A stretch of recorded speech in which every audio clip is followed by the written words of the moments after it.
This Sunday, don't miss the campus event of the year. Sunday, it's the live debate that you won't want to miss. Sunday, the Battle Royale Slugfest to the death debate. Sunday, see who will survive and prevail. Hi, I'm Mike. Hi, I'm Joe. And we're two adults who sometimes disagree on politics. Sunday, Sunday, Sunday. All right. So welcome, everyone, to a very special debate here today.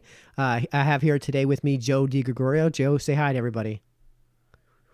So just so you know, we got to take care of some housekeeping before we get started. So before we actually get through into the housekeeping, Joe, anytime I have a guest on here, I always give them a chance to give a shout out or shill. So did you have anything you wanted to shout out or shill for today?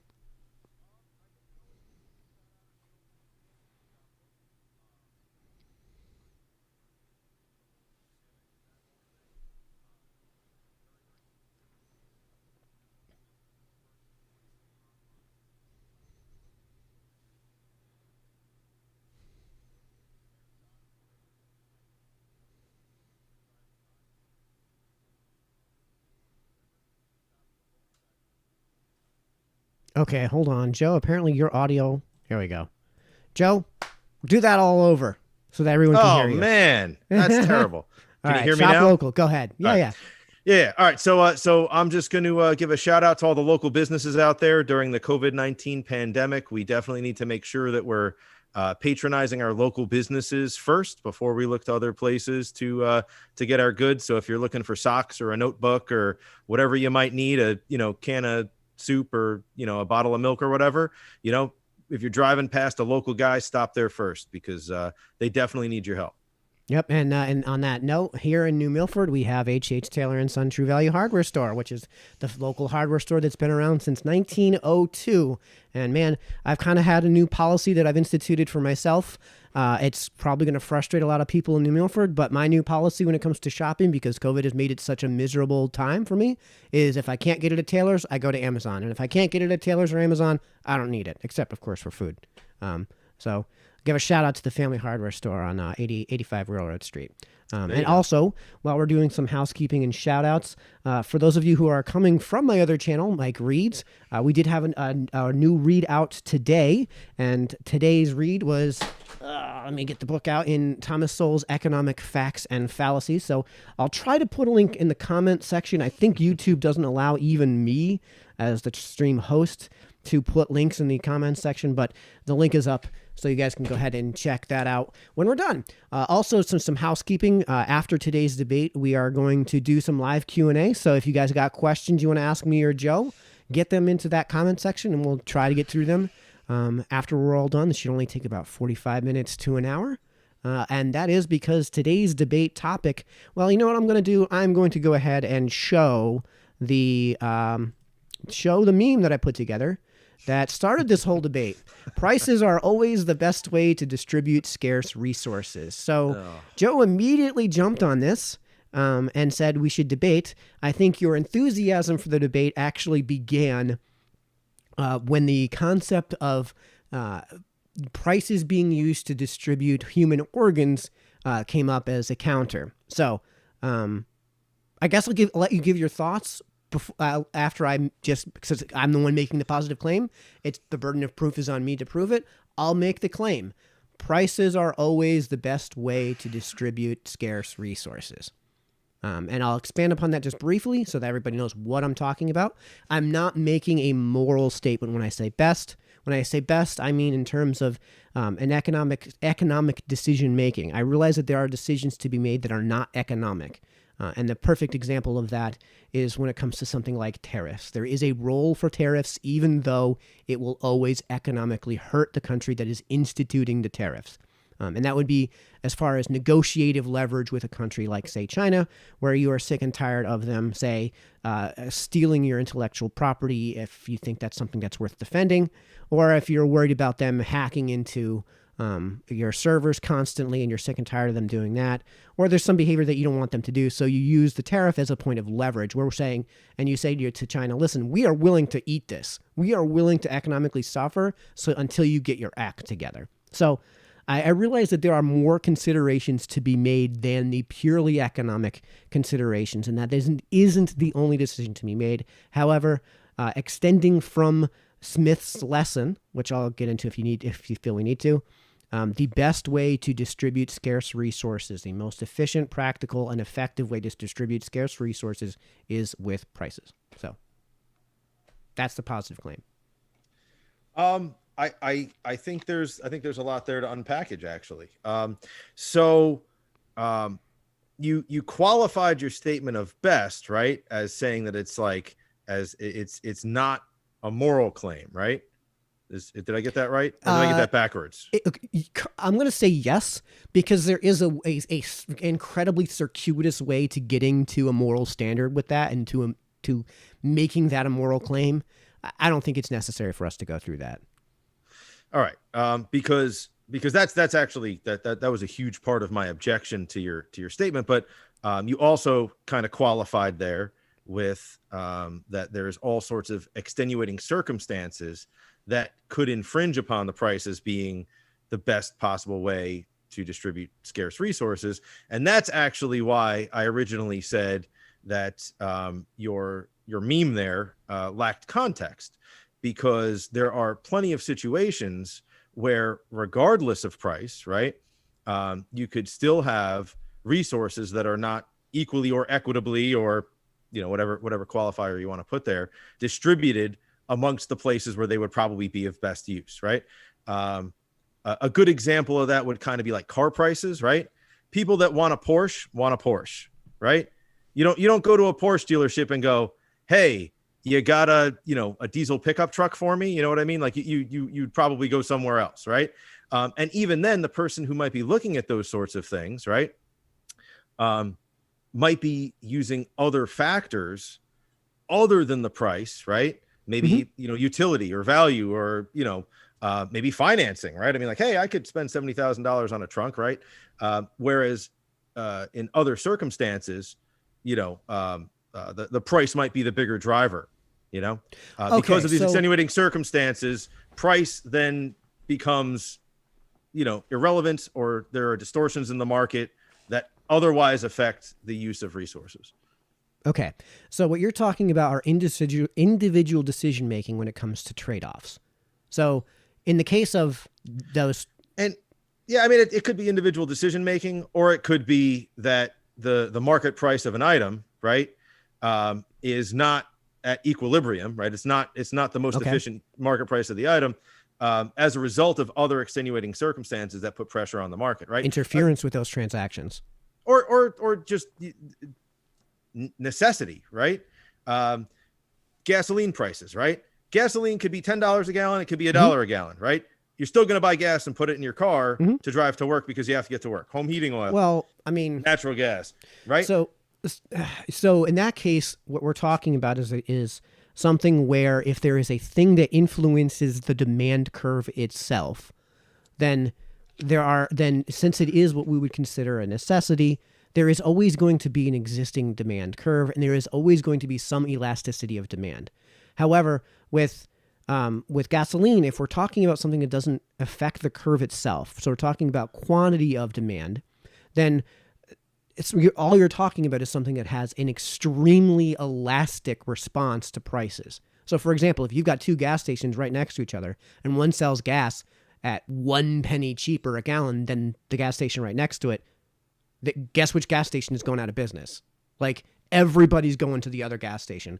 I mean, unless there's some other thing that they provide, in which case you're no longer talking about the price of gas itself, right? So that's a commodity which has an extremely high demand elasticity.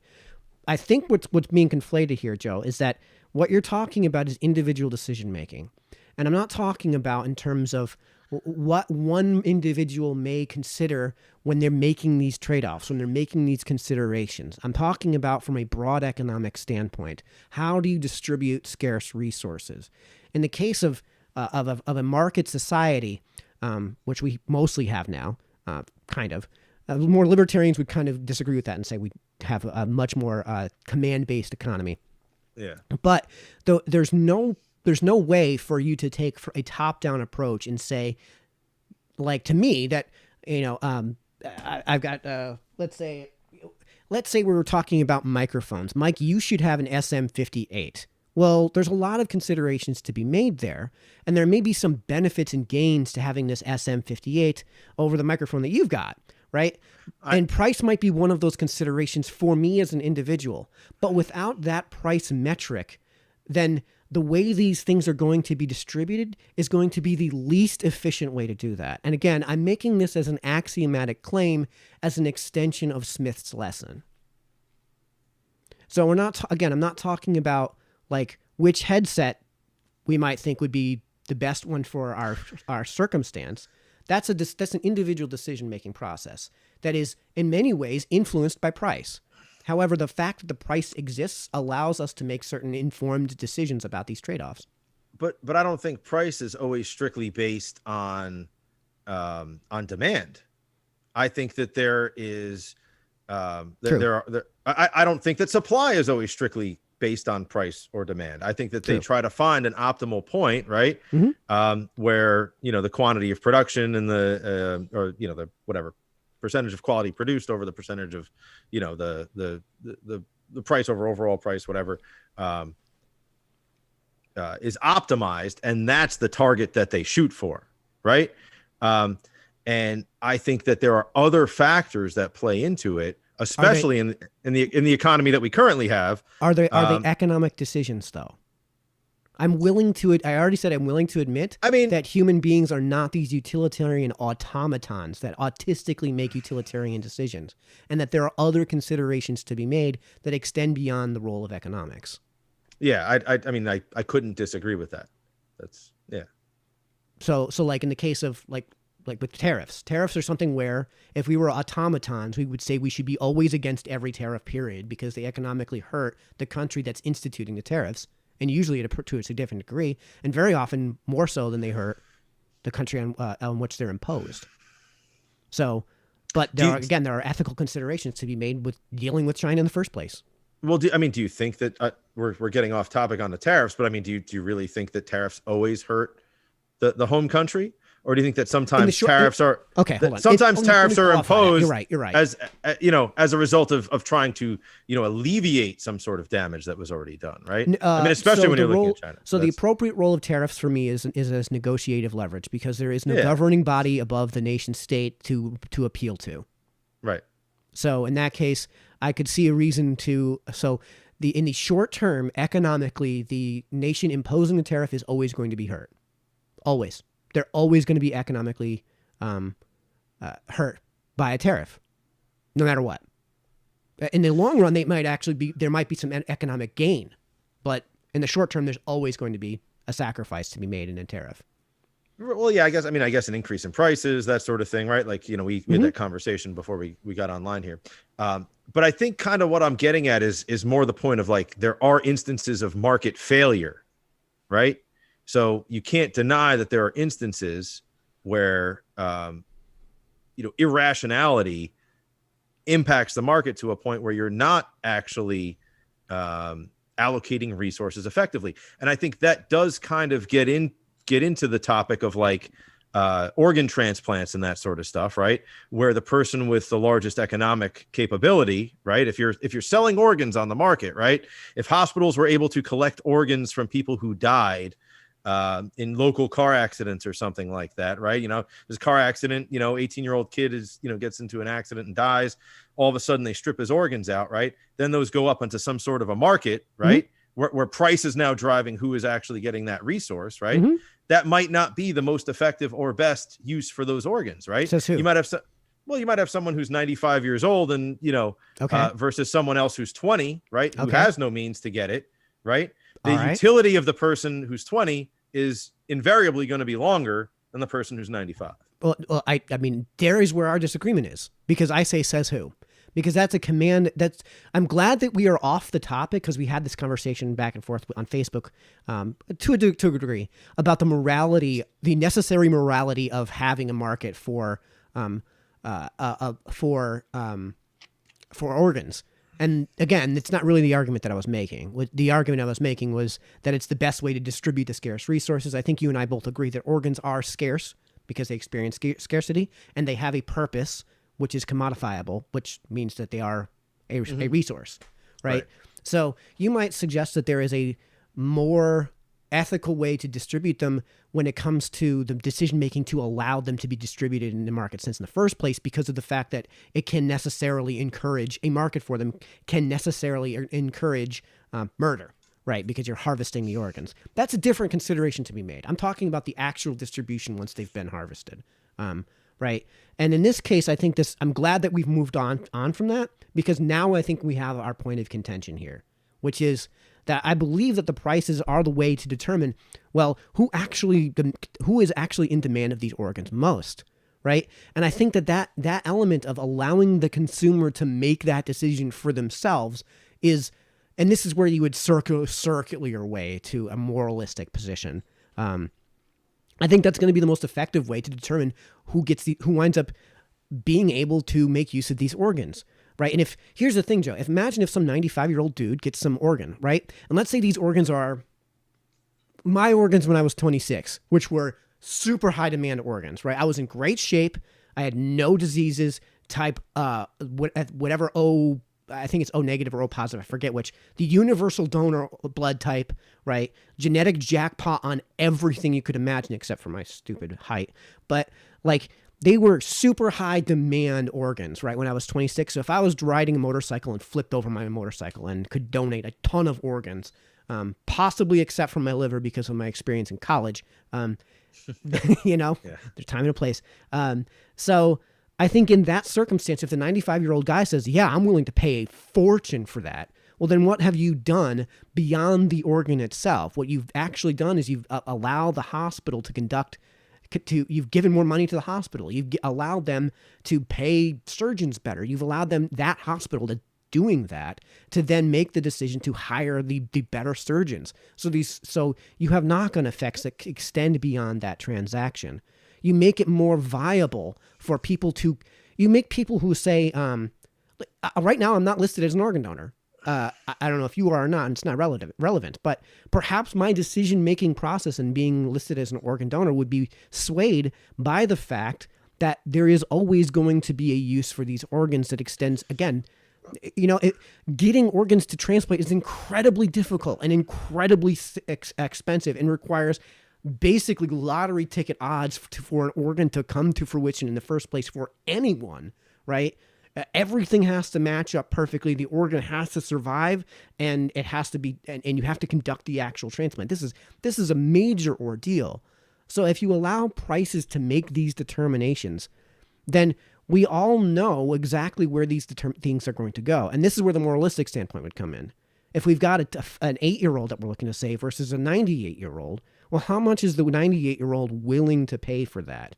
How much of a sob story can you get on GoFundMe to get that money generated? And the other thing is that if we're talking about death, one of them's going to die, let's say. In this transaction, one of them has to die, right? Death is always a tragedy.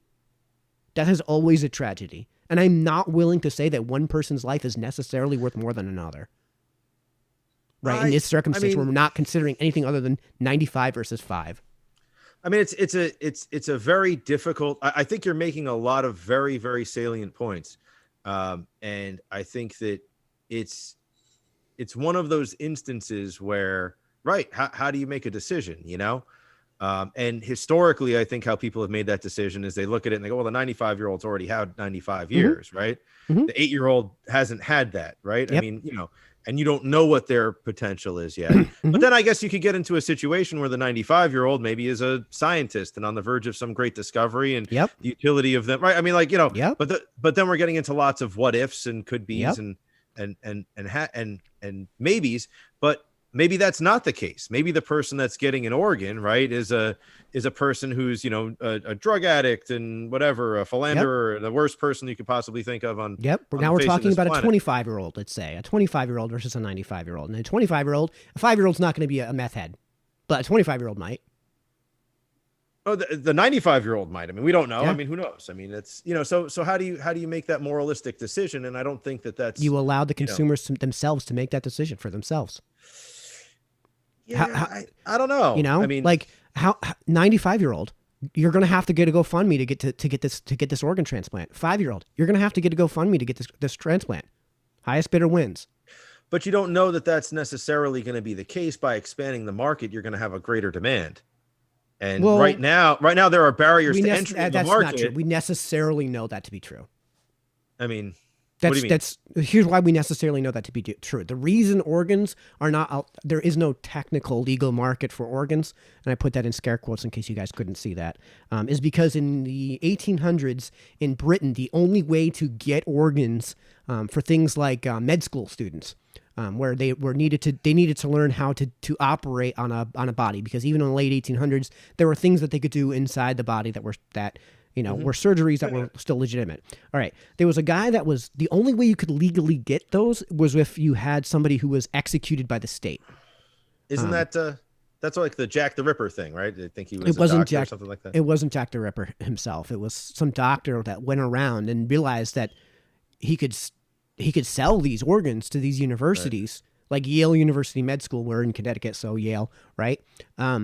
So in that case, what that created was a market for those organs, which necessarily increased the demand for those organs to the point where a black market opened. Right. And in that case, the black market was murdering people to get their organs. Right.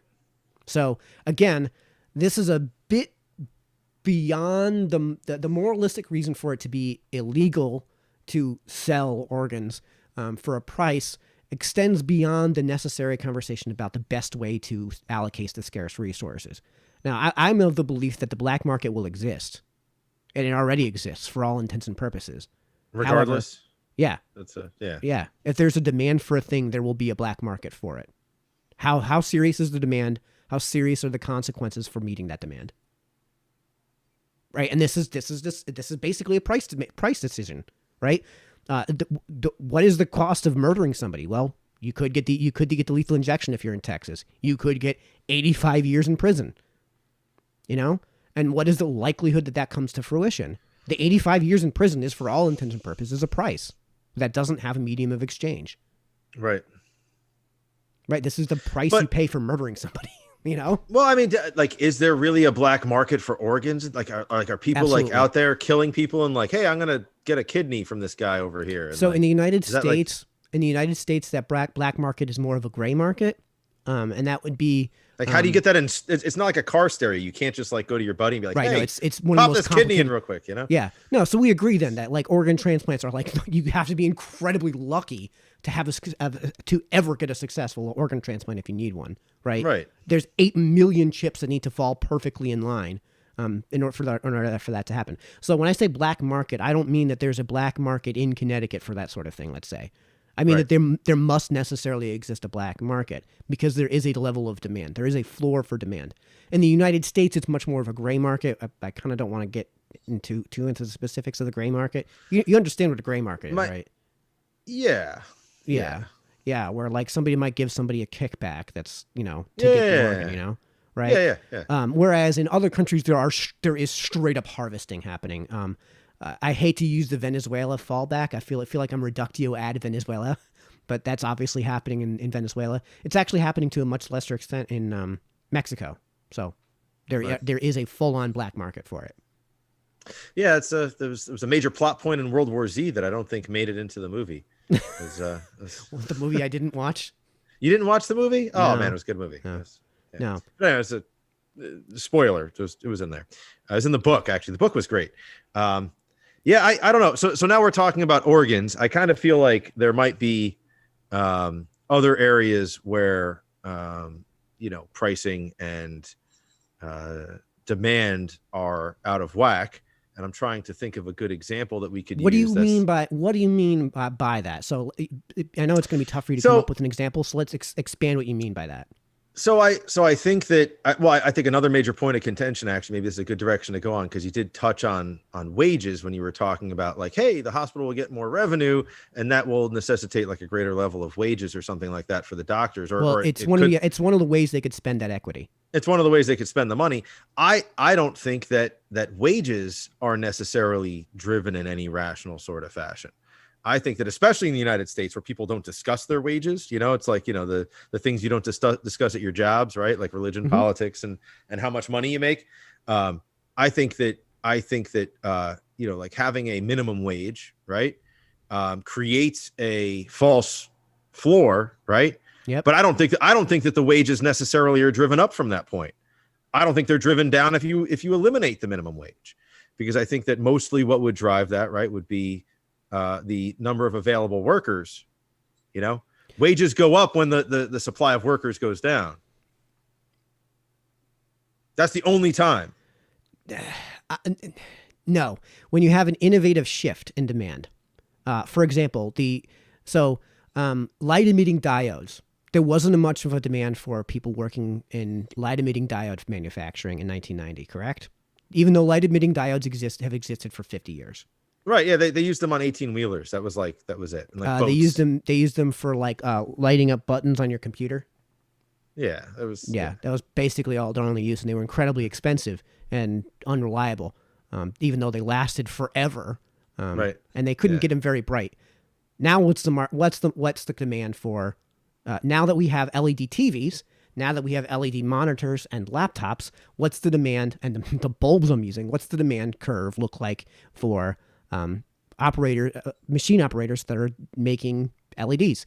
That whole curve has shifted tremendously because of the innovations in technology relating to monitors, light bulbs, laptops, things like that. So, but a great portion of that was the result of government intervention into the market and promoting the use of LEDs over cathode ray tubes, right? Or regular light bulbs in the home.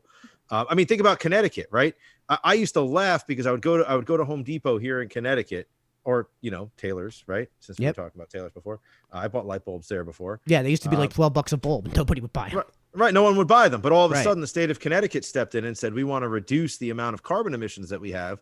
One way that we can do that is by reducing consumption, right? Because if they can reduce consumption, they can take more of the oil and coal-fired power plants offline." So they started intervening in the industry, and they shifted the demand curve by reducing the price of LED light bulbs drastically, right? If I went over the border to New York and went, I got to get my grandma lives in New York. I was replacing a light bulb for her. I ran to Home Depot there. I actually didn't buy a light bulb because I was looking at it and I was like, Jesus Christ, these are like $20 for one of those flood lamp bulbs. I go back over to Connecticut. It was like $3, Okay. So let's talk about that, because I think we're getting a bit off topic with the causes of that price decline. But what did the prices allow us to do? The price of the item would remain the same. It's just who was I don't paying care for about the it and how. specific price itself. What does the mere existence of the price allow us to do? I guess greater levels of consumption, right? So greater levels of consumption lead to greater efficiencies in production. Okay. Imagine there's no price, or at least imagine a non-market economy, a very command economy where price means nothing, right? And remember those light bulbs that we talked about, those LED light bulbs that were $12 a bulb and nobody bought them, and we all laughed at idiots who were buying them because they were $12 a bulb? Yeah. What happens if that price ceases to exist? How do you know which bulb to buy? Well, you're going to buy the LED bulb, because the LED bulb is a better bulb than CFL bulbs, right? And to a certain extent, they're a better bulb than the pre-existing incandescent bulbs. Mm-hmm. So what's going to happen then? Then everybody's going to want those LED bulbs. Unfortunately, there's just no way to keep up with that. So how do you actually meet demand?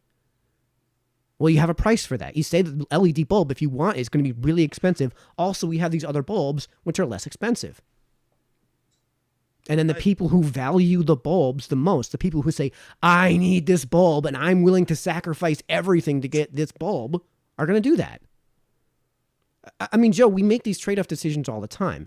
I'm wearing clothing because it's cold outside. I can either keep my money or make the trade-off and get rid of the money and have the clothing because it's cold outside. But I don't know that's, I mean, all right. So, yes, right. So you're going to go with the product that best suits your need, right? Maybe divided by, your capacity to purchase it, right? But even looking at like LED TVs, LED light bulbs, those sorts of things, right?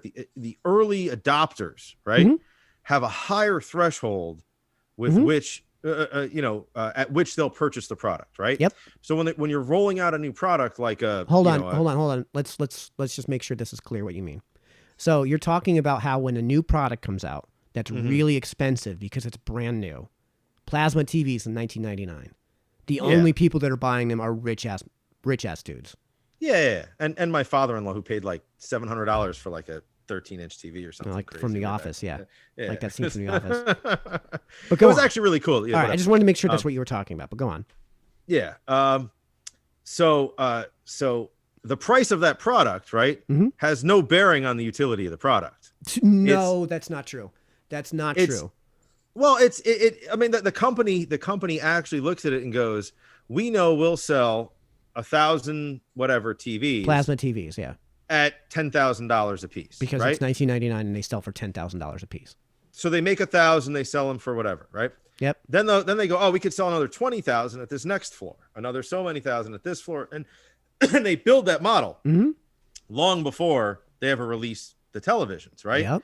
So they know what they want their demand curve to be, because they're not looking at it as the best use of the resources. They're looking at it as the maximization of their income and the ability to take that money and maybe re-innovate and that sort of thing, right? So they're actually they're shaping that curve intentionally.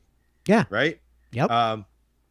So it's actually not, they're actually so affecting. They're actually using the supply curve to get the demand curve. So this is, by the way, an example, John Maynard Keynes, of how supply begets demand axiomatically. Go ahead. Okay. All right. So that is, I mean, is that the best use of the resources? Maybe. Of their resources? Who knows? But we have prices to allow them to make that decision for themselves. Otherwise they're making that decision based on no trade-off at all. In which case, what happens when a price ceases to exist for a good? Right. Then I mean, I guess everyone wants plasma screen TVs in 1990. And yep. Well, 1999, but yeah. Whatever. Yeah. So that what does that do to the manufacturer? How do they know how many of them to produce? I mean, wouldn't they don't you just know. Produce as much as you can? Right. They're going to have to produce a ton of them. And the thing is that when you have that price, they can say, listen, we're going to still continue making cathode ray tubes, right? Like, let's say it's Sony. We're going to still continue to make the Magnavox series, right?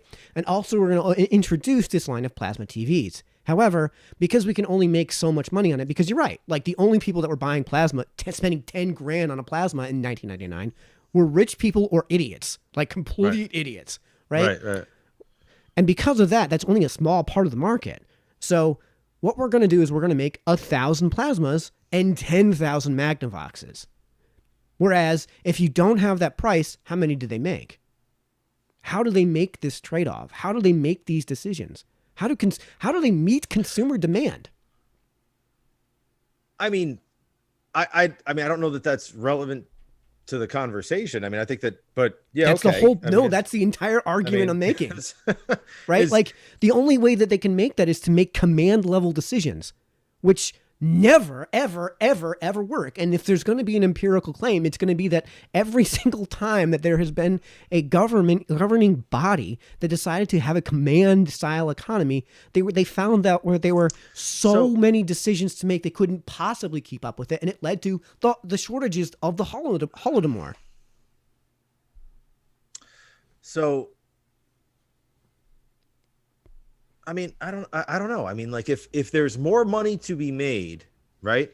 Taking resources, let's say, that you would put into a TV that might also go into, a pacemaker, right? Or something to that effect. Yep. Wouldn't there be greater utility in the life-saving device over a television that's going to sit on the wall of a rich guy's house? How do you know that? How do you know that you're going to be able to make enough of those life-saving devices to meet the demand for those devices? But wouldn't that be a better use for those scarce resources? Not necessarily. Not necessarily? Yeah. How so? How is it not necessarily a better use to save someone's life with scarce resources than it is? Here's how we do this. Let's say there's an infinite supply of the underlying resources needed to make pacemakers and an infinite supply of the underlying resources needed to make plasmas, right? And the only thing that's really making the difference here is demand. There are 7.5 billion people on Earth, Joe. Should I make 10 billion pacemakers? Why would you make 10 billion pacemakers? That's more Good than one for every question. person. That's Good question. Should we make 7.5 billion for every it's a person?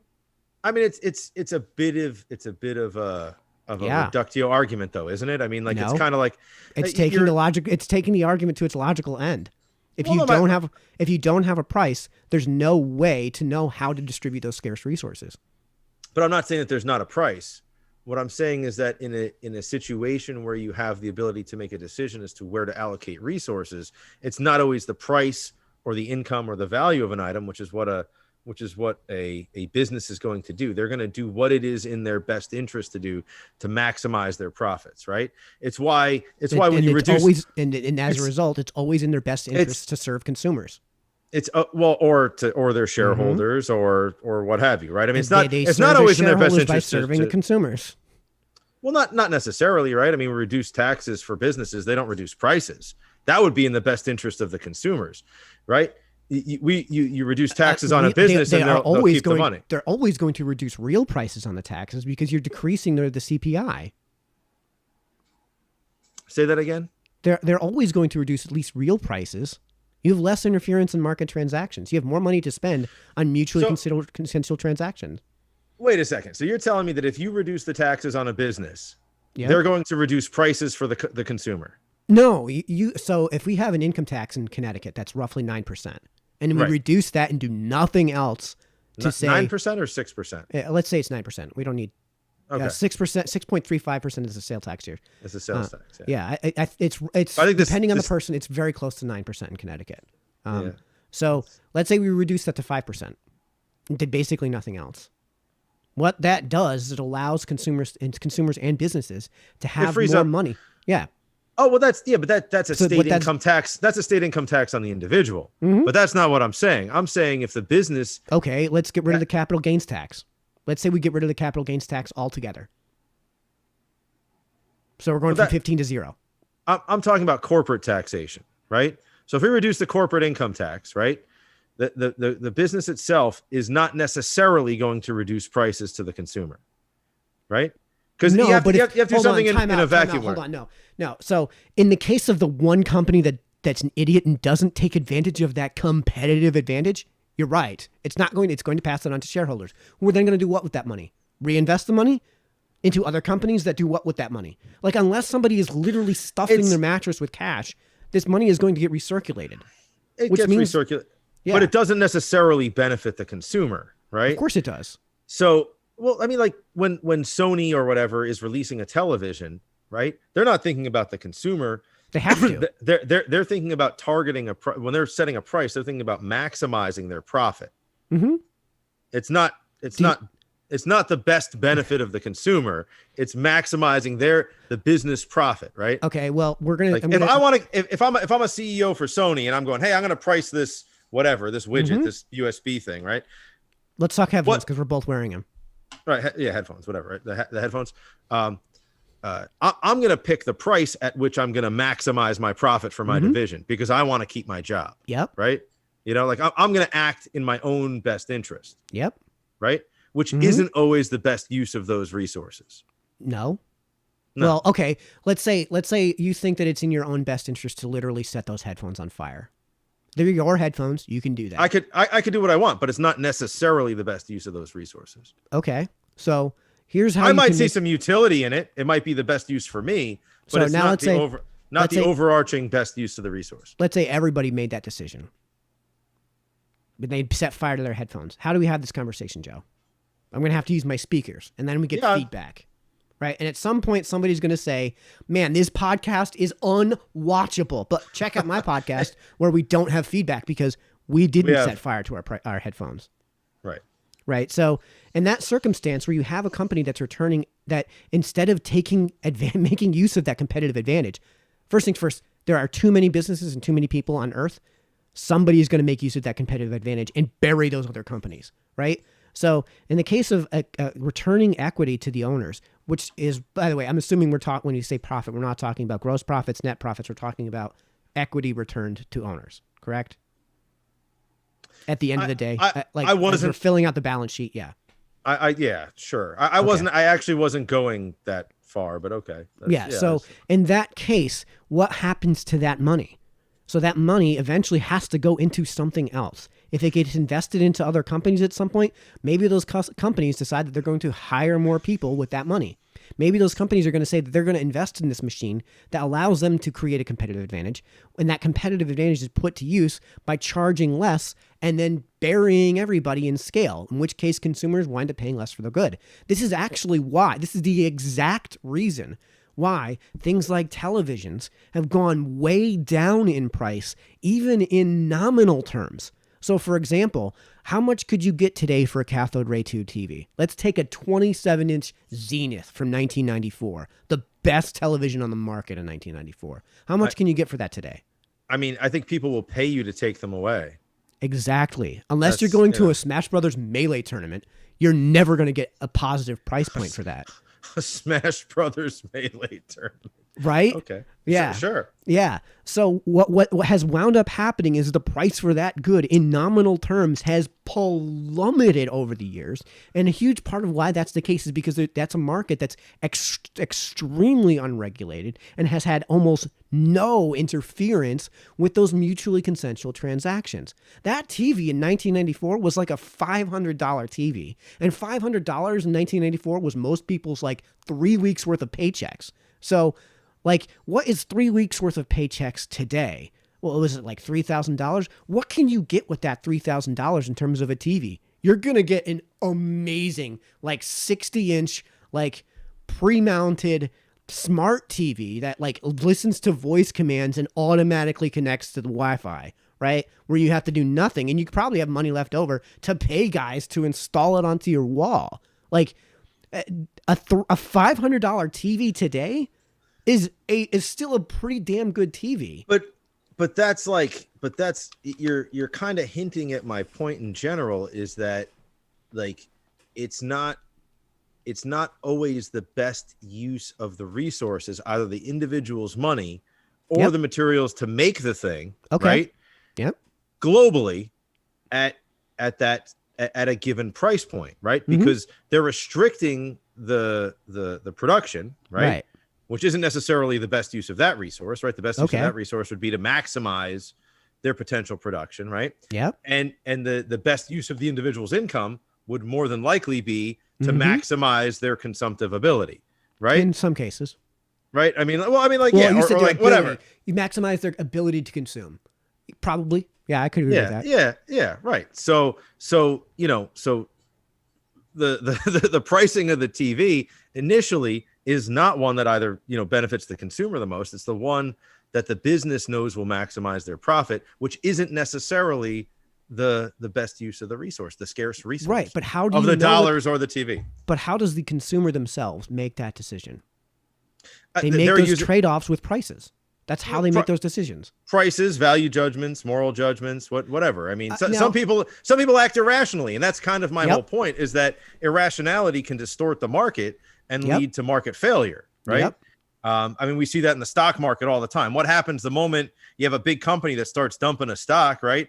All of a sudden it hits the price floor. Yeah, there's a reactionary response. There's a reaction, and everybody either buys or sells or whatever, and a bunch of people lose money. I mean, again, not always necessarily the best use for the resource, right? I mean, because in the stock market, there's always a winner and a loser. Someone's always making money, someone's always losing money. It's just what end are you on? You never really know, right? Until the end, until you sell and you know what you gained or you lost, right? So I don't necessarily think that that the market will always drive the best use for the resource. I think that we could probably agree that there are instances where it's not. Okay.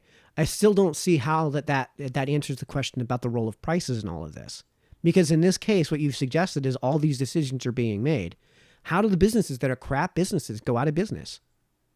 Well, they go out of business because they fail the consumer in some way, or they fail themselves. If there's no price to begin with, if we have a command economy that eliminates prices or which makes prices worthless, Venezuela is a perfect example of an economy where their prices exist and are allowed to exist, but they're meaningless. I don't think I ever said we should eliminate prices. I just said that I don't think that that supply and demand curve necessitates the best use of a scarce resource. Well, right? in a market economy, that's always going to be the case. If you have a command economy, the command economy could well, all right. So what you're getting at is that the market is going to choose the best price for the resource? No. The market is going to use prices to allow consumers to make decisions. There are trade-offs in life. We all make them. One of the best ways to make those trade-offs is with a price. So what about in the event of a natural disaster? Yep. Right. So there was always a big problem when I lived in Florida where, and I'm sorry, I don't mean to automatically shift. I'm just trying to kind of think about this in a different way. Right. When I lived in Florida, we would get hit with hurricanes all the time. Right. Once every couple of years, some part of Florida is getting whacked. And there'd always be, the state government would step in and say, they'd put some restriction on pricing, especially with like hotels, with food, with gasoline, right? Because they know that as that hurricane is approaching, right, people are going to leave, the hotels are going to fill up, and you'd have hotels that would be like, $30 a night roach motels, right? Yep. Would all of a sudden start charging $300 a night because there's no other rooms available, right? And you got to get in there. Or the same thing with gas. The trucks would stop coming in because the 18-wheelers don't want to get stuck in a flood in Miami. You know what I mean? So they'd stop bringing gas, and all of a sudden the gas stations have no gas. Okay. What you're talking about is creating price ceilings. These are going to lead to shortages. They always do. They axiomatically do. So what allows? No, let's talk about water. Part of the problem is that they know that there's going to be a shortage, and in the instance of a shortage, there's going to be someone who's going to try to maximize their personal benefit from that situation, right? Okay. How do you maximize your personal benefit?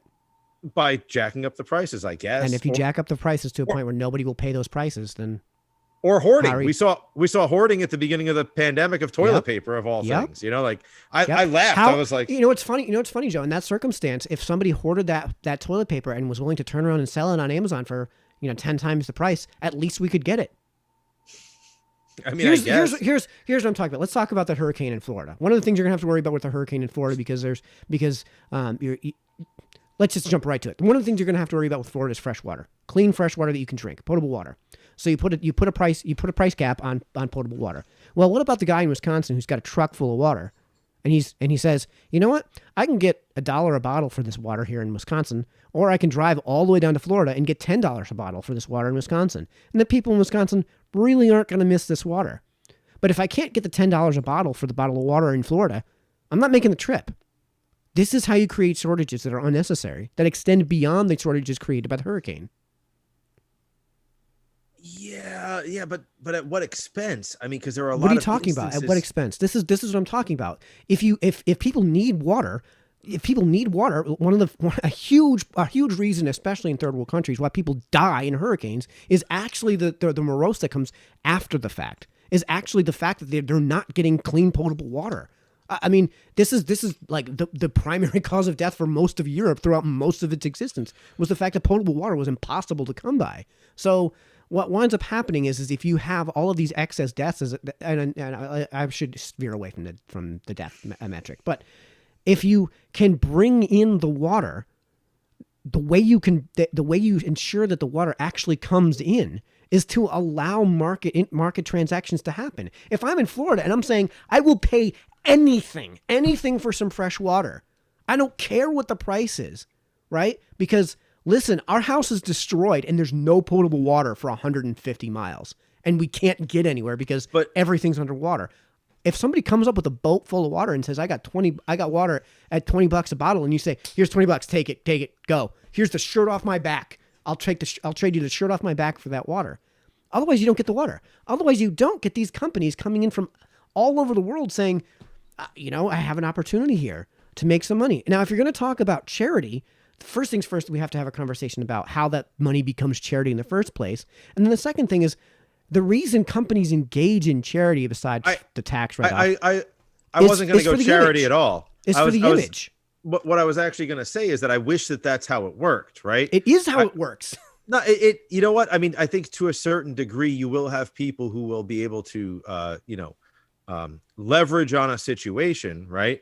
and be able to, provide an otherwise scarce resource just based on the fact that their profit and loss metric, right, shifts to the point where to them it seems like a viable option, right? So you're going to get the guy who goes, I could buy these bottles for $1 a piece with my time and driving and truck and blah, blah, blah, blah, blah, blah, blah. I can get in there and I'll be able to provide it for whatever, $10 a bottle, right?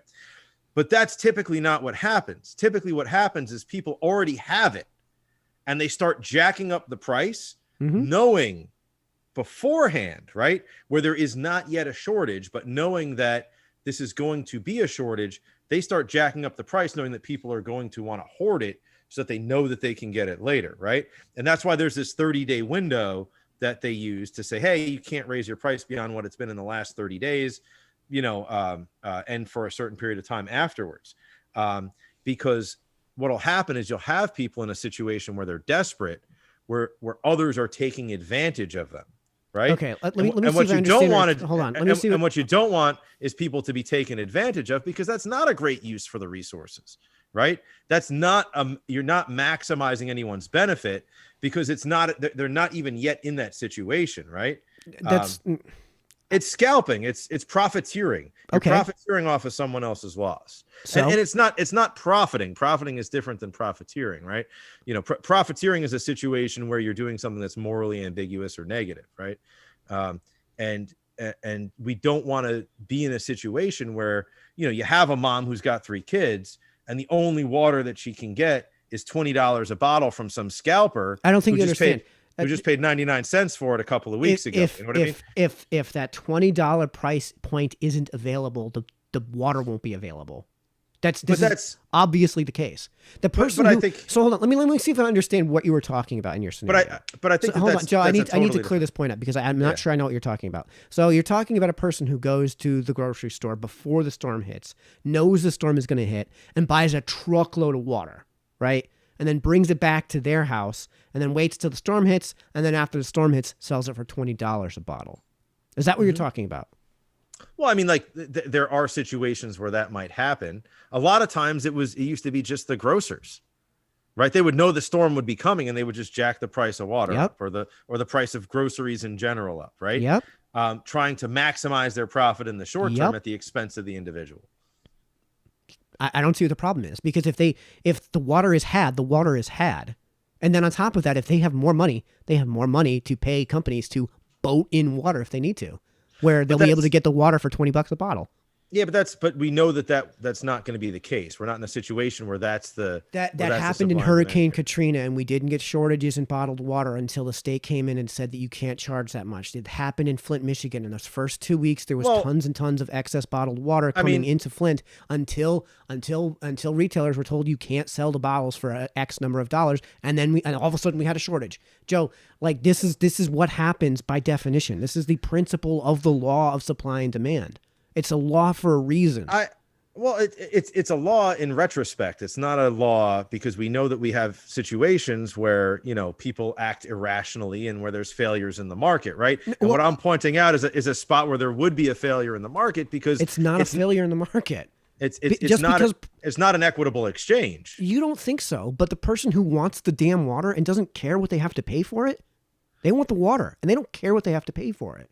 And that water won't be there unless there's unless you can cover the cost of boating water down to South Florida.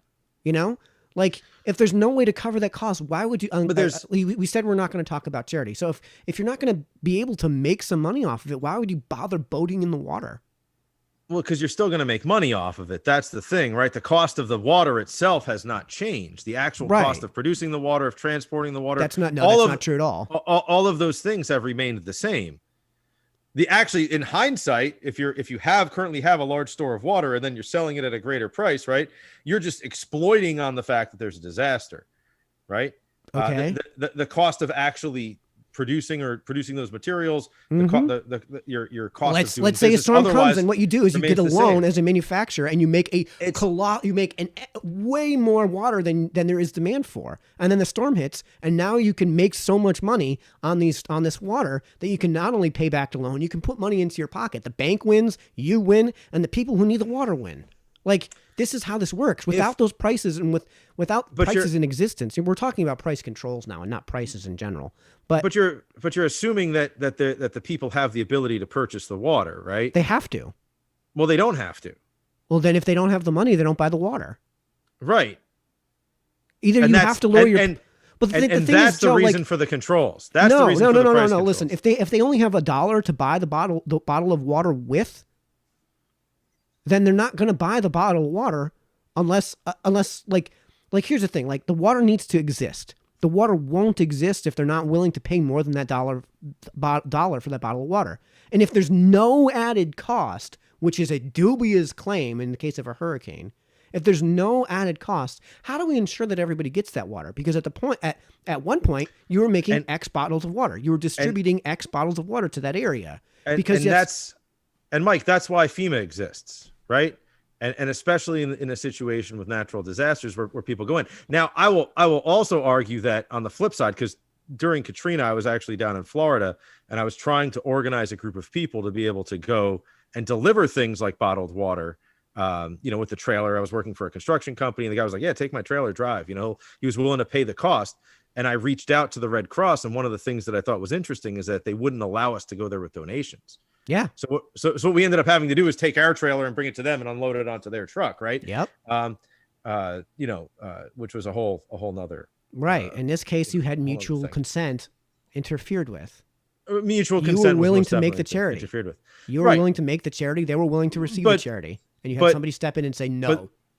Yeah, which is to me was like I couldn't believe that anyone would ever say no, but that's basically what happened. You've already said consumers are irrational. Right. But that's right. That's the thing, and that market irrationality and the distortions that are in there, again, doesn't always necessarily allocate resources equitably or provide the best use for the scarce resources that are available. You're making an argument that's more, is what's wrong with profiteering. And I don't necessarily think that there's anything wrong if you have the market being cornered in a specific way, right? I don't think there's anything wrong with that if you don't want to share. I mean, we've talked about intellectual property and anyone who's watching, if they want to hear our thoughts on that, I think that was actually I think we had a pretty good conversation regarding that. Yeah, that was hardly a debate, but yeah, it's on this channel. You guys can check that out. Intellectual property debate with Jody Gregorio. Yeah, well, you don't think it was a debate? I think it was a debate. It was a nice conversation. It was a nice conversation. It was. I'm torn. You make your case, and that's right. That's how that was. I'm not torn. Well, and quite honestly, I'm kind of playing the other side of that, right? So the last time, like you weren't necessarily convinced. This time, I'm not necessarily convinced. And part of the utility in this conversation for me is to be able to hash out some of these thoughts, and so I can go back and think about them and see what I think, see how I feel, see if you actually change my mind. Yeah, and every day, that's my goal. Every day, I'm bringing you closer and closer. Yep. Well, that's the goal. Yeah. Anyway, so where was I going with that? So I don't think that there's necessarily anything wrong with protecting your resources or maximizing your personal individual profit. I think that there's definitely a case to be made for all of the things that you're saying, right? So I think there's a case to be made that if you have those dollars, you could use them to a greater utility, right? For yourself and your business, and if the guy selling the water, for you and your business to make. Absolutely, right. But the argument that that's not the best allocation of resources at the time, I think there's definitely one to be made. But I think that it might be simply one of morality, right? In the case of a natural disaster, I think that price controls protect the consumers and allow a greater number of people to be able to survive the disaster with the least amount of overall economic destruction, right? So if the individual has more dollars and they survive through that process of going through the natural disaster, right? Everybody benefits from that in the end, right? That's kind of the point that I'm trying to get to, is that in the short term, the business selling the water bottles might have the greatest utility in that particular moment, right? Yep. But in the long term, if you destroy the individual, right? How are you destroying the individual? You're allowing them to make their own choices. Well, you're allowing them to make their own choices, but a choice made under duress is not always a rational choice. What's right? the duress? Who's got the gun? Well, the duress is I'm thirsty. I need water to survive. That's not duress. Duress involves agency. Hurricanes don't have agency. they might take some of the agency out of your decision making if you've ever lived through a hurricane and you realize that, Right. like, It might make you want to pay more for a bottle of water. well, and sure, it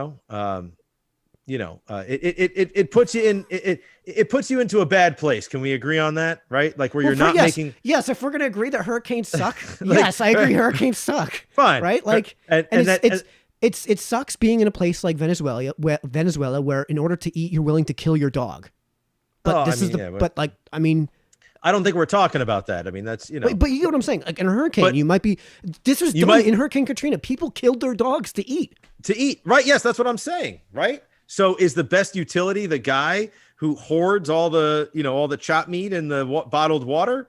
Is that the best use of those resources, or is the best use of those resources allowing it to be distributed in a way where people don't have to kill their dogs and eat them? Well, I mean, there's no way to do that otherwise.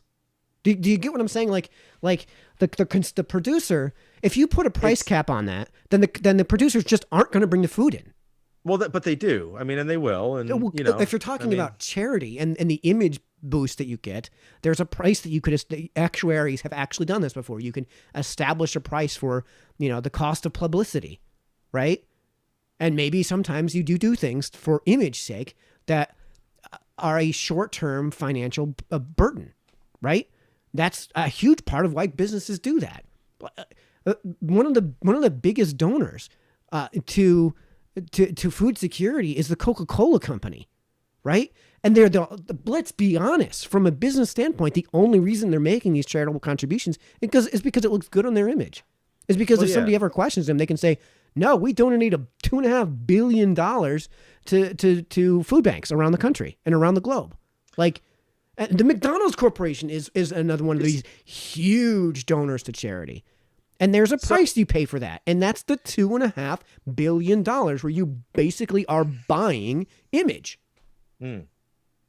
Right. And I mean, there's, and there's utility in those donations. Right.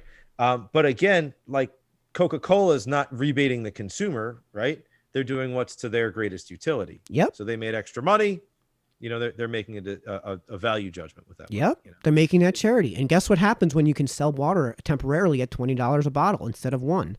You make enough money where you can start donating to charity. Well, that or people don't get water. They're not going to get the water without it. If you're only allowed to sell at $1 a bottle and the existing price was already $1 a bottle, and then you run out of water, there's no water. So you have to bring in water from other places. There is an inherent cost to bringing water in from other places. If you aren't allowed to cover that cost, at least, if you aren't allowed to make it worth the trip, no one's making the trip. Like maybe it's not $10 a bottle. Maybe it's only $2 a bottle that makes it worth the trip. And if the price cap is $1.50 a bottle, and let's say it's Miami, the hurricane, and you're in Jacksonville, well, I can bring water down there for $2 a bottle, right? I mean, if I'm in Wisconsin, it makes no sense to make the trip unless I can sell it for $10 a bottle, right? Right. But if I'm in Jacksonville, I can bring it down for $2 a bottle. You know what I'm saying? Like, if there's already water there, then there is no shortage to concern yourself with. Right. And reallocating those resources beforehand, right? Yeah. Allows you to prepare for the storm. Allows you to prepare for the storm. And a lot of places do that. Yep. But they also don't price gouge. So how is that possible? Most places don't price gouge. Most places don't price gouge. They just reallocate resources. Like Home Depot would send down trucks of plywood and bottled water and coolers. Agreed. And they don't price gouge. And it's still possible, and it's still there. Yep. Whereas without the price controls, without the price controls, Home Depot, I'm sure, would just go down there. Yeah. No, they would maximize their profit. Yep. And they would reallocate the resources which are already available. Right. And they would take a hit in image. And they charge it $20 a bottle, or not, or they'd use that money and later on donate to whoever. Donate to donate to the next storm, so they don't have to charge $20 a bottle. Yeah. Yeah, I mean, there's a price to be paid for image. This might be one where we just have to disagree. Yeah, I think we're at that point. I'm going to make the final point for me, at least, and that is that in Home Depot's case, you're right. Let's say they bring in bottled water for $20 a bottle, and if you have the price control, they say, screw it, we'll bring it in for $1 a bottle. Well, what they just bought is image, because if they start gouging people, what do you think they're like? Are we honestly going to be so naive to suggest that Home Depot, who already has a bad public image, coming in and price gouging, which is, I'll admit, I'll call it price gouging. Why not? right? If they're gonna take a huge hit on their image, and there's gonna be a price point for that, right? So if they were willing to bring it, if you establish that price ceiling, then maybe it makes it more sense to at that point to make charity because of the cost of their image that they're going to be getting. Right. Yeah. And then Sorry to use Home Depot as an example. I know. Come on, we plugged the family hardware store at the beginning of the show, and I think What was the name again? What was the name of the family hardware store again? Yeah. So we're basically at an impasse at this point. So let's wrap things up. So the shout out we were going to do today was to my family hardware store. So like Joe said, shop local. Joe, you want to go on a shop local tirade?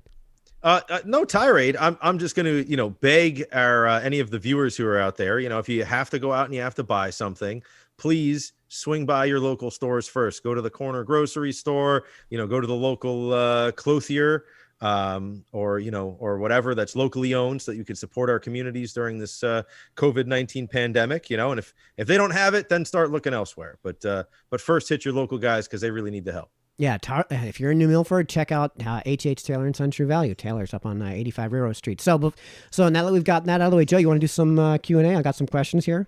I think most of them are actually directed at me because I'm taking the hard line. Oh, man. Okay, what is it? I'll back you up if I have to. All right. So, Mr. Grieker, when we were talking about the harvesting of organs, trying to forcefully harvest organs from detainees, tribunal concludes China's organ transplant trade is worth $1 billion a year, according to a tribunal. If that's true, need info. Doesn't the military buying a 29-cent screw for $10,000 violate the model? I think you and I agree with this. It's because government doesn't have to respond to market influences because it's government, and at the end of the day, they have a gun. So, well, I mean, yeah, that, and I mean, who knows where that money actually went? That's right. Yeah. That's what we see from our end. So right, it's a lot easier to hide, bribes to other countries so that they won't bomb us. Right, or whatever. I mean, who knows where that actually went? Right, maybe there was some information involved in there, or money that it's easy to hide it as a line item where you're like, oh, the parts of a bomber, and it's $18 billion or whatever crazy number it is, and in there somewhere there's a washer that's $35,000. What I mean? Yeah, and the washer's $35,000 because $34,995 of that is, paying off some warlord in Afghanistan for information so we can get to Qasem Soleimani or something like that. Yeah. What did you call that? A gray market? It's gray market payments. kind of. It's governmental bribes. So I don't know where that would fall in the black versus gray versus white. All right. Would price be the best? HP Victory asks, would price be the best way to allocate access to clean water in places where water is scarce? Joe, we're going to be beating a dead horse on this one, right? Well, would price be the best? Say that again. I'm not sure. Would HP Victory asks, would price be the best way to allocate access to clean water in places where water is scarce? I think he's talking about like in actual deserts, some literal deserts, where. Yeah, I'm going no. I mean, I don't think that that's the best use of resources. Although a person who's going to die of thirst is willing to give an arm for a glass of water. I mean, I just don't think that I don't think that's a humane or, justified allocation of resources. But the guy who's got the well and had to drill the well and has a price for the well might take the arm, Yeah. I mean, to feed his pet tiger that he can afford, yeah, right. Feed his pet tiger. Jesus. Yeah, I think we beat that to absolute death. Joe's made his point. I've made my point on that one. Yeah. But I do see that there's there is some sort of utility in that. I mean, it's just not always the best. So we have the similar hypothetical, and we're going to just breeze by this because again we're beating a dead horse on this bottled water thing. If one rich man in a hurricane zone can afford to buy all units of water available, what good for the company? He is concerning the market. Well, sorry. While good for the company, he is concerning the market. He's cornering the market. Jesus. Let me reread this because I did such a bad job. Sorry, HP Victory. If one rich man in a hurricane zone can afford to buy all units of water available, while good for the company, he is cornering the market. Okay, and and what does he do with that water? Is he literally just letting it collect dust in his garage? No, he's going to turn around and sell it. So we're going to get the water. And when we need the water most, it's going to be available because he was allowed to raise his prices. That's what prices allow you to do. It allows you to move up and down the demand curve or the supply curve, depending on how you look at things. I think that there's something to be said for that distortion in the market might generate greater levels of production, right? Which would have ultimately drive down prices too. Just to kind of back up your point where like, because again, like I had no problem with the people who like bought endless amounts of hand sanitizer and toilet paper before COVID-19. You know, I mean, I thought that was an interesting business model to have, you know, and were they allowed to sell it, right? Those would be available. What ultimately happened to those units of toilet paper? There's some dude in Tennessee who's got a garage full of toilet paper still. You want to know why? It's, you know, number one, he made a dumb decision. Number two, the state stepped in and said, you can't do that. Right. Well, that's not true. Amazon stepped in and said, you can't do that. Right. He made a great decision because he could have made a crap ton of money at $35 a roll for TP, you know? Right. But, you know, ultimately he wasn't able to capitalize on that, you know? Right. And there are winners and losers in market decisions. That's just how it is. But I think one of the things that one of the things we kind of ignored in our conversation is that there are business models, like I was saying earlier, kind of, I alluded to this, where their amount of production that they're willing to make is pretty fixed, right? Like they're not going to expand their capacity hospitals on a short-term basis, right? Yeah, hospitals not going to add a wing during COVID-19, not knowing the time horizon for the utility of those rooms, right? You know, New Milford Hospital is not going to go and build a wing of 500 units, you know? They might expand a tent in the parking lot, excuse me, you know, to do what they have to do, but they're not going to build a whole wing. And the same thing on a production basis, right? And you know, like Sony's not going to, if Sony has a spike in TV sales and they're only set up to produce 1,000, they're not going to produce 2,000, right? They're not going to go through that because the net benefit of that tooling might not have a horizon that has utility. Oh, all right. So here's where we're going to have some disagreement. So if you can get away with charging a shitload for these TVs and charge way more. Let's say I don't know why that would be the case, right? Let's say there was some electrical storm, let's say, that just vaporized all the TVs in New York City, right? And it's 1999, everybody watches TV, right? So then maybe all of a sudden there's a reason for Sony to say, we got an opportunity here to sell these TVs at 4 times the price, but we're going to have to ramp up our productivity, and that's going to mean a huge capital investment in order to turn around in time. Now, I think you and I agree that, like, basically, when it comes to speed, that can be bought with money. Enough money can buy you 10 million, you know, laborers to perform the labor that's necessary to do that, right? No, I actually don't, because there's so much more that goes into the production of a good than just acquiring labor. And there's also a certain amount of like training that has to go into all of these things, tooling, you know, build out of a factory and all of those things. So there's a diminished return. But the point is that a lot of times it's a negative return. You know, I mean, I've definitely been in a situation where I'm like building a whole nother crew to do a project isn't going to net me any benefit. It's just going to create me more aggravation. And that's a decision for you to make. Right. And that's a price that allows you to make that decision. Right. So in the case of a place where you can sell your good for way more than you thought you could, then what you wind up doing is you go to the bank and say, listen, we've got this opportunity to sell this stuff at like 10 times the normal price. The bank says, here's a loan with a ton of interest, and we're happy to collect the interest knowing that you're going to pay back the loan. And then everybody wins. The New York City gets its TVs. Sony gets the money that it makes from upping its scale, upping its production capabilities, because they've upped their production capabilities. That maybe there's some scale advantage that they get, and then on top of that, the bank makes that money, and the investors in that bank, the people that have deposited into that bank, get the advantage to earn on that. I think in a vacuum that sounds great on paper. That's not really a vacuum.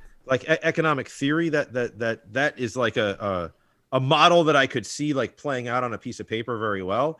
But the truth is that there are so many other externalized factors in that decision process that, you know, and such a time horizon, right? That a lot of times that's not really how it works. You just wait, you know? I can't tell you how many times I've been in a situation where I was working at a music store in retail, and it's like, hey, I really want this really cool guitar. And they're like, okay, it's going to be 6 months because we're not producing that guitar right now. So even though demand for a particular product was through the roof, or microphone or whatever it is, headphones, right? Demand was through the roof. They're not going to retool. They're just going to say, wait, right? And a lot of times that'll happen when you have a market cornered. You know, when Sony came out with the first plasma TV, I'm sure they had more demand than the 1,000 that they made or 10,000 or whatever it is. Yeah. But they were like, that's it. You're going to have to wait till next year because that artificially inflates the value of what it is that they're trying to sell. No. If that's the case, they would have been wiser to go to the bank and ask for more money so they could make more, unless they ask for the right amount and are just holding. Why would you not sell the product if there's demand for the product and the capability to actually sell at that price point? That's a stupid business decision. And any other company, if Panasonic did the same thing and said, well, wait a minute, no, we're going to make the TVs, then Sony goes out of business. Then they get that competitive advantage. Well, but ultimately, I think that's kind of what happens. And that leaves, situations in the, availability in the marketplace. It leaves the marketplace open for some sort of creative destruction or something like that. But especially if the business is going to run itself into the ground, let it die. Well, yeah, but there are plenty of situations where someone has a market cornered and they use that as an exploitative sort of avenue. Right. Scale creates a number of competitive advantages. One of them is the competitive advantage of leverage. I agree. Right. And I think that maybe they're not concerned. Like the guy with the what was that the shot. He went to jail over it. What the heck was that guy's name? The shot? The EpiPen. Yeah. Right? They had the market cornered on the EpiPen or whatever Why was the market cornered? Well, because of government intervention and patents. I mean, is it intellectual property rights? I mean, we talked about this, right? I mean, and having that market cornered, he created a situation where it was a scarce resource and people were willing to pay more for the product than maybe its utility or its actual intrinsic value, right? Well, the value isn't intrinsic. The intrinsic value is meaningless to an economic decision. Like the intrinsic value to the guitars that are behind you. Maybe I'm thinking beyond utility, the actual playability that they provide. Utility of a scarce resource. What are we talking about here? The allocation of scarce resources, right? Yeah. I mean, I think you and I would both agree that anyone who's going to die from a bug bite should probably be able to have an EpiPen in their pocket, right? I mean, so why would that go from $6 an EpiPen to $300 an EpiPen, right? Well, that's because of a non-market decision. That's a place where prices don't matter because you have such an insane demand elasticity artificially created by governmental control. Well, right? I don't think it's artificially created by government control. I think the elasticity is intrinsic to the product. When you have a situation where someone is the sole producer of a product and everybody wants that product, they have such extreme leverage on the market, right? Yep. Or if the demand for their product is so universal, like gasoline or natural gas or electricity, right? Where the suppliers ultimately could probably charge whatever they wanted. I mean, if someone said, hey, it's going to be $10 a kilowatt hour for electricity, people are still going to have to buy it, right? And what happens in Connecticut, we have a governmentally protected monopoly. It's called a utility company, and it's called Eversource. And I'll say it, screw Eversource, right? The reason right? But at the same time, if there were more than one Eversource, if there were 18 other companies, and they all charge the same price, first things first, if they're colluding, we don't have a market transaction. Right? We don't have mutual consent to that transaction, right? But if they're not colluding, then if one guy takes advantage, makes use of the competitive advantage of selling at a lower price, they take everything. They get all of it. They get all of the electricity. They put those schmucks like Eversource out of business. And good riddance. Good riddance. If you're just gouging because you're the only guy in the market, then the minute somebody else says, we're going to enter this market and the way we're going to make money is by selling at a lower price and taking all of the customers. I mean, basically what you're describing is a situation where somebody's selling way above the equilibrium point. Right. What happens when you sell way above the equilibrium point? I mean, eventually demand goes down, right? I mean, that's the... Well, eventually you have to lower your prices or else you're not going to sell any of these goods. Right? Well, or you're going to be at a point where you're maximizing your profit, right? I mean, that's true. That's true. It may not actually be the equilibrium point. And again, that's why supply begets demand, not the other way around. But anyways, we've talked about that enough. Let's move on to another question.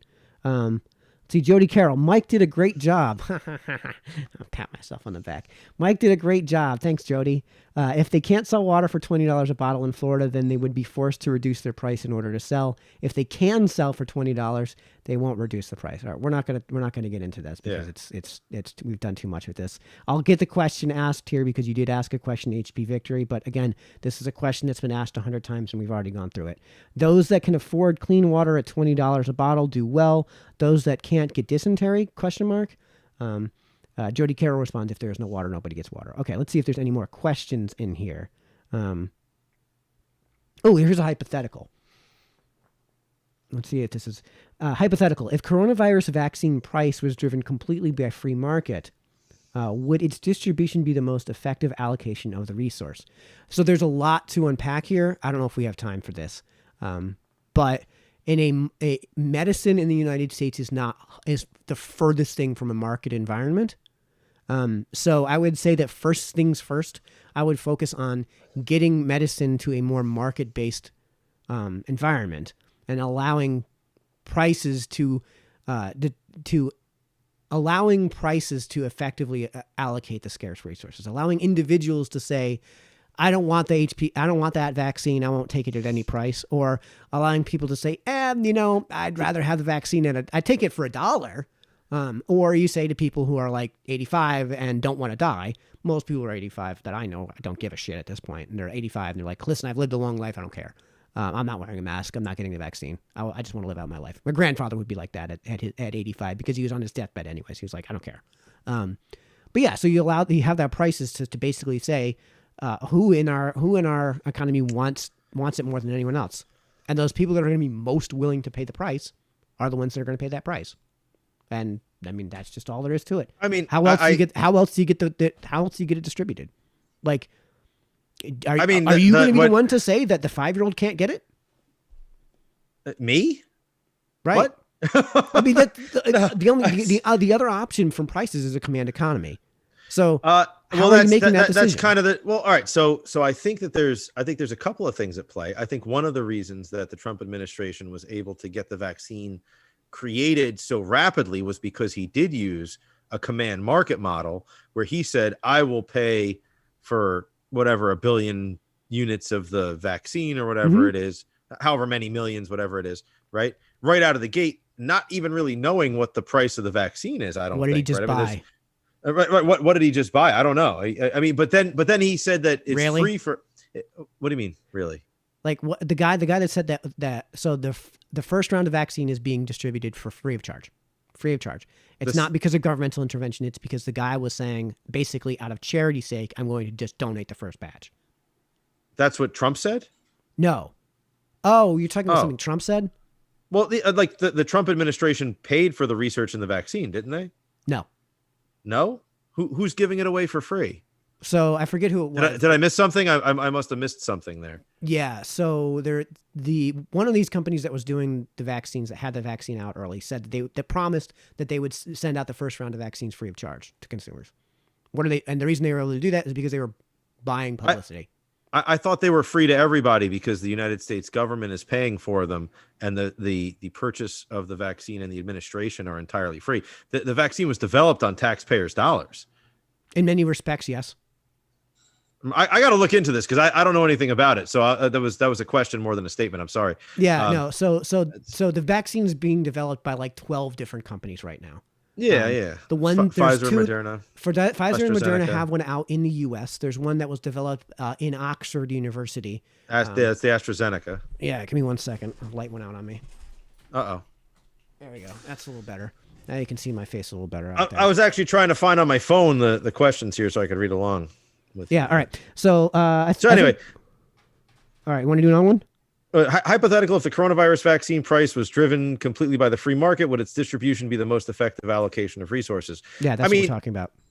I don't know. I can't argue either way. I mean, I don't think that healthcare in general is, like the insurance-based healthcare that we have is the best allocation of resources. Nope. But I think that's a broader discussion we would have to have about the role of markets in a society, and that extends beyond prices. So we think we'd have to have like another 2-hour debate about that if we're going to do that. Yeah. I just want to see as many people be healthy as possible. That's where I'm going on that one. That's, I don't Let's see. $500 for the first round of vaccine. A month later, $200 for those that can afford. A month later, a month after free. Assuming scarcity is a resource. Product limits over months. No artificial scarcity. Ask De Beers. That's a complete aside. No art. Yeah. All right. Jody Carroll, you probably know this, but the direct care system in the U.S. is the closest to free market healthcare and is doing amazing things on both price and access. I what agree is direct with care? I don't know what that is. So direct care is basically where instead of paying an insurer, you're paying the actual doctor. Oh, that's by far the best way to go. That is by far the best way to go. I agree with you. Yeah. Now, I disagree on some points that she's making here. The direct care system in the U.S. is the closest to free market healthcare. I don't know where that direct care system exists except in hyper isolated pockets. For example, there's a pediatric surgery facility in Oklahoma. That's an entirely cash-based system where you pay the doctor directly. I know that in laser vision correction, it's basically that because insurance won't cover it. Boob jobs. Actually, the reason boob jobs are so much cheaper than they were even 10 years ago is because there's no insurance involved. It's an unregulated market. And boob jobs, you can now get a good boob job for like $5,000 when a good boob job in 1999 was like $500,000. I think it depends on what sector you're dealing with. You know, only because the cost of research is so high. Yep. Now, I think people are going to do research anyway, but it might make certain things unattainable for the average individual. Real quick, hold on. Jody, here are 3 videos I made with the prior. YouTube won't allow... Oh, they are allowing links now. Never mind. Go ahead. Oh, I don't know. What happened? I don't see a link here. On my side, but well, I think it's because I think it's because on the other side of the screen you're not able to see those links. So Jody, you'll have to wait until we're done and put it in the comment section afterwards. I don't know. I think that it would make certain things unattainable. Like you might not be able to get chemotherapy. You know, I think you would. I mean, it would be there. I just don't think it would be as available as it is. I think if there was a more market-based system, you'd see prices for everything absolutely plummet. Why is this? I think what you're alluding to though is the elimination of insurance. Yeah. Yeah. And I think insurance in general is a scam. Oh, I mean, for the most part, people who buy insurance are idiots. I think that insurance is becoming a necessary evil because of regulation from the Fed. So the medical environment in our country is quite far from what I would consider a market-based system. And that's a huge part of why things like medical costs have, even for the identical surgeries, have radically increased in price in real and nominal terms, whereas things like laptops have plummeted in price in both real and nominal terms. Well, maybe not in nominal terms, but televisions have in nominal terms absolutely plummeted in price. Well, it's because of administrative expense. What's the administrative expense of purchasing a laptop? You maybe go to a store and there's a clerk who's making minimum wage plus a commission or something like that, right? There's a storage cost, a management cost, right? Yeah, and this is a production cost. Actually agree. When you're talking about insurance, the cost of actually managing the insurance infrastructure requires a team of individuals for a hospital, or even for a specialist. For a specialist, or think about your local MD. You know, we have New Milford, whatever medical your GP, group, whatever, right? Your general practitioner. You know, they have to have a team of people there, probably making $1,000 a week, like you were saying, maybe more. I don't know. I don't know what they get paid. Maybe $100,000 a year. I don't know. No, they don't. No, but they make 70 to 80 a year. Yeah. Well, if they make 70 to 80 a year, they're probably costing the business 150. Yep. Right. I mean, and Joe, there's no reason for you to go on from this because for the most part, I agree with you that insurance is stupid. It's just an opportunity for me to stump on this. This is like, you just want to go on the tirade. Okay. I'm actually, I want to rant about this, but I'll probably do that in another. Yeah. Maybe we do another discussion about that sometime. It's not a debate and it's just like a discussion on, health care and the provision of care here in the United States. Maybe we do that another time. So I think we've gotten basically to the end of our comments here. So everyone who's stayed with us, thanks so much for staying with us. Joe, I think we had another thing in mind that we were going to talk about in our next debate. What's that? God, if only I'd written down our conversation when we were speaking on the phone. But yeah, this might become a more regular thing. Anyone who's out watching there, I welcome anyone to come on if there's something you want to talk about, if there's something that you disagree with me on. I want to see who this guy HP Vaccine is or whatever it is. HP Victory. Vaccine. Jesus, Joe. It's 2021, man. We can move on. Yeah. So happy New Year, everyone. Thanks for joining with us. We will see you in the next one. Remember to follow me on all the links below. In the comments section, just want a quick shout out. I am making a transition from Facebook to MeWe. So if you really want to stay up to date with everything I'm doing, MeWe is the place to check out. That's where I am. Joe, get on MeWe. Everyone else, thanks for staying with us. Good night. Thank you. Thank you, Mike. Yep.